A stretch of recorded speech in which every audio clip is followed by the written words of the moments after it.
एक रात उज्जैनी के राजा विक्रमादित्य अपने राजमहल की छत पर टहल रहे थे। अचानक आसमान में लाल आभा फैली और हवा में एक अजीब आवाज गूंजी। राजन, यदि तुम सच्चे न्यायप्रिय हो तो उत्तर पर्वत की ओर चलो। वहां तुम्हारा सामना होगा एक ऐसे रथ से जो दिखाई नहीं देता। विक्रमादित्य मुस्कुराए, यह जरूर किसी रहस्य या परीक्षा की ओर संकेत है।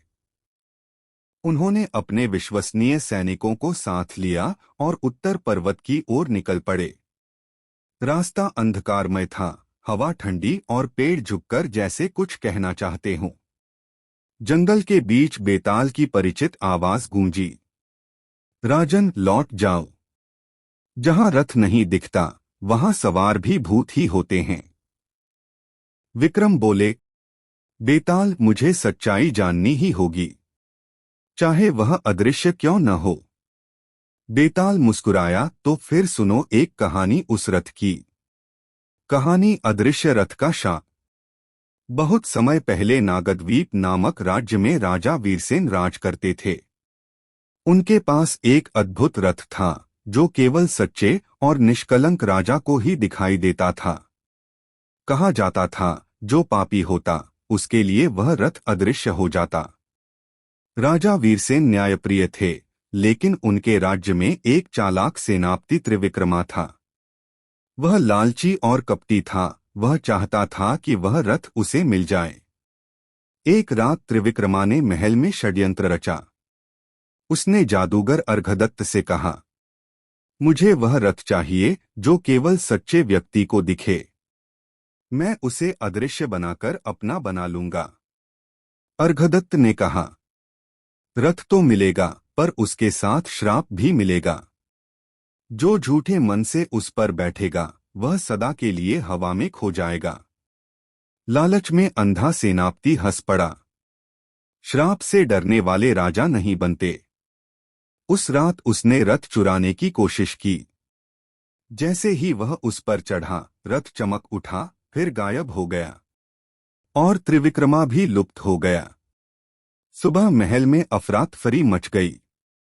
केवल रथ के चक्रों के निशान हवा में घूमते दिखे, जैसे कोई अदृश्य रथ उड़ रहा हो। उस दिन से कहा जाता है कि अदृश्य रथ हर 100 वर्ष में प्रकट होता है और केवल न्यायप्रिय राजा ही उसे देख सकता है। वर्तमान में विक्रम का सामना। बेताल बोला, राजन, वही अदृश्य रथ आज फिर प्रकट हुआ है। कहा जाता है जो इसे देखेगा उसकी सत्यनिष्ठा की परीक्षा होगी। विक्रमादित्य ने तलवार संभाली और आगे बढ़े। अचानक हवा में चक्र घूमने लगे, मिट्टी उड़ने लगी और घोड़ों की टापों की आवाज आई, पर कोई रथ दिखाई नहीं दे रहा था। फिर एक आवाज आई, राजन, यदि तुम्हारे हृदय में कोई छल है तो तुम मुझे नहीं देख पाओगे। विक्रम ने आंखें बंद कीं, अपने कर्मों का स्मरण किया और बोले, मैं न्याय का सेवक हूं, लोभ या भय का नहीं। क्षण भर में उनके सामने एक दिव्य रथ प्रकट हुआ, चमकता हुआ पर शांत। बेताल बोला, तुम परीक्षा में सफल हुए। पर रथ के पीछे कोई बंधा हुआ व्यक्ति दिखा। वह खुद त्रिविक्रमा की आत्मा थी, जो 100 वर्षों से मुक्त होने की प्रतीक्षा कर रही थी। विक्रम ने मंत्रोच्चार किया और आत्मा को मुक्त कर दिया। त्रिविक्रमा बोला, राजन, अब मेरा श्राप समाप्त हुआ। मुझे मोक्ष दो ताकि मैं फिर छल का मार्ग न चुनूं। आकाश में प्रकाश फैला और वह आत्मा लुप्त हो गई। रथ भी धीरे धीरे हवा में विलीन हो गया। बेताल का प्रश्न। बेताल बोला, राजन, बताओ, त्रिविक्रमा को श्राप से मुक्ति मिलनी चाहिए थी या नहीं?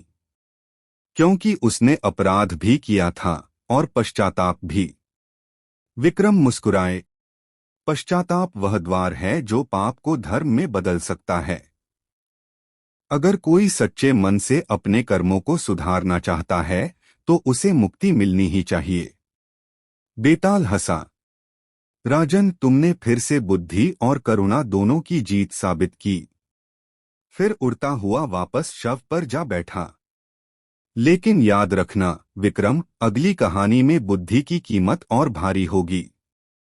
कहानी की सीख, मोरल ऑफ द स्टोरी। 1. सच्चाई छिप नहीं सकती, अदृश्य रथ भी सच्चे व्यक्ति को दिखाई देता है। 2. लालच हमेशा विनाश का कारण बनता है। 3. पश्चाताप सबसे बड़ा धर्म है। 4. जो न्याय से नहीं डरता वही असली राजा है।